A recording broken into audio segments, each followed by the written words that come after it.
From AccuWeather.com, this is AccuWeather Daily, a brief host-read article. It's weather news in a nutshell. So we talked about this yesterday in the podcast, about the storm that is approaching the Northeast that is strong enough to bring accumulating snow to southern New England, but will also cover large swaths of West Virginia, Pennsylvania, and the Mid-Atlantic with blizzard conditions along the coast. New York City, Philadelphia, and possibly D.C. will be affected with the risk that the storm will strengthen rapidly, bringing heavier snow to parts of the Interstate 95 corridor.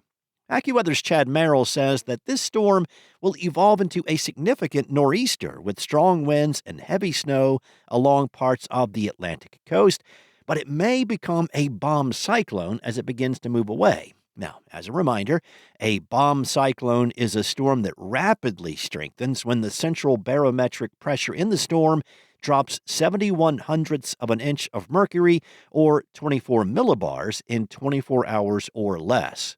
AccuWeather's Dan DePodwin says that it is not out of the question that there could be blizzard conditions for a time Sunday night, especially parts of the Jersey Shore, eastern Long Island, and far southeast New England, including Cape Cod, Nantucket, and Martha's Vineyard. The storm is expected to begin tonight and last through Monday, and it will follow a series of systems that's delivering snow and ice to parts of the Midwest and the Northeast, with a vast zone of warm air remaining in place to the south into Saturday. Now, compared to the cold snowstorm in late January, which was dry and powdery, this storm is on the warmer side, and it will bring heavy and wet snow. But despite the wet nature of the snow, there could still be substantial blowing and drifting due to high winds as well as whiteout conditions at times. In the heart of the storm from Sunday night, snowfall rates may reach 1 to 2 inches per hour, potentially overwhelming road crews trying to keep those roads clear for you. Now, areas from Delaware and central New Jersey through Philadelphia and New York City to Boston can expect 6 to 12 inches of snow, with 3 to 6 inches around D.C. In the higher terrain of West Virginia, 6 to 12 inches of snow is also forecast. The AccuWeather local storm max is 26 inches from late Saturday night into Sunday evening. Snowfall totals over a foot are most likely from Long Island through southern Rhode Island and Cape Cod.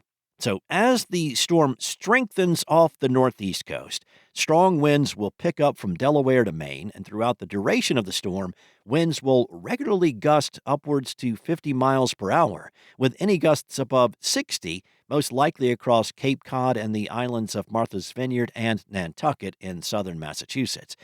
Those strong wind gusts will foster blizzard conditions across the area, including in New York City and in Boston. There will be near zero visibility and very dangerous travel in the heaviest snowfall rates, particularly on Sunday night.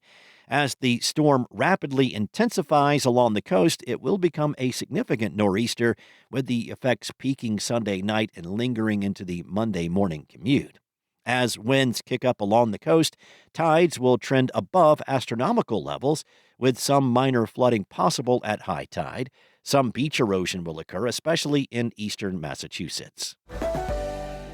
Well, a life-threatening wildfire situation is unfolding across the southern plains this week. The largest blaze early in this wildfire season, the Ranger Road Fire, has scorched huge swaths of land in western Oklahoma and southwestern Kansas, covering an area that's really larger than New York City. On Tuesday, the Oklahoma Department of Emergency Management reported widespread wildfire activity across 3 counties, prompting activation of the State Emergency Operations Center and coordinated support from multiple state, federal, and tribal partners.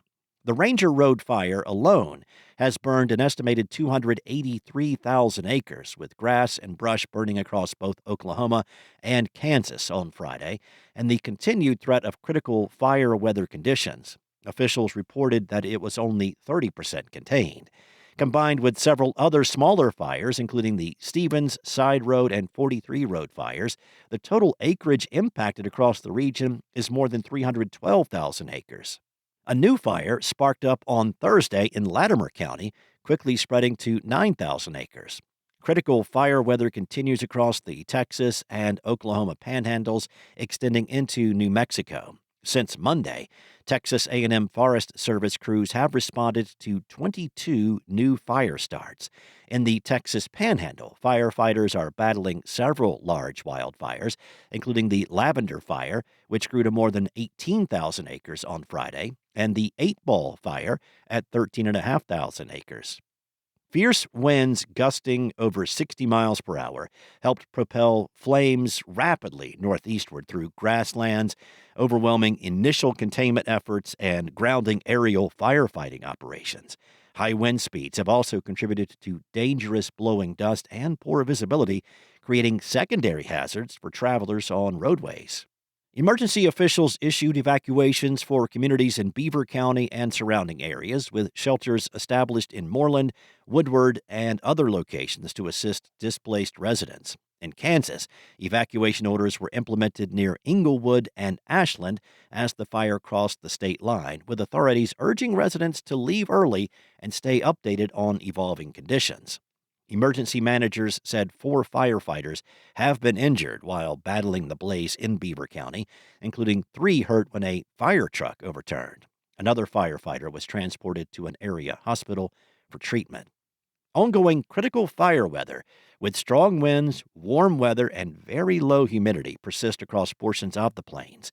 This combination dramatically increases the potential for new ignition sources and rapid fire spread through dried vegetation. Residents and land managers alike are warning to avoid any activities that could spark flames, such as welding or open burning or operating equipment in dry grass. As crews continue to battle existing blazes and weather conditions remain unfavorable for containment, communities across the plains are urged to stay vigilant, heed evacuation directives, and monitor local fire danger forecasts through official channels. That's all for now. You can find regional forecasts and science-based articles at AccuWeather.com, and for your local forecast at your fingertips, download the AccuWeather app. Enjoy the rest of your day. Be safe. I'll be back tomorrow with more from AccuWeather.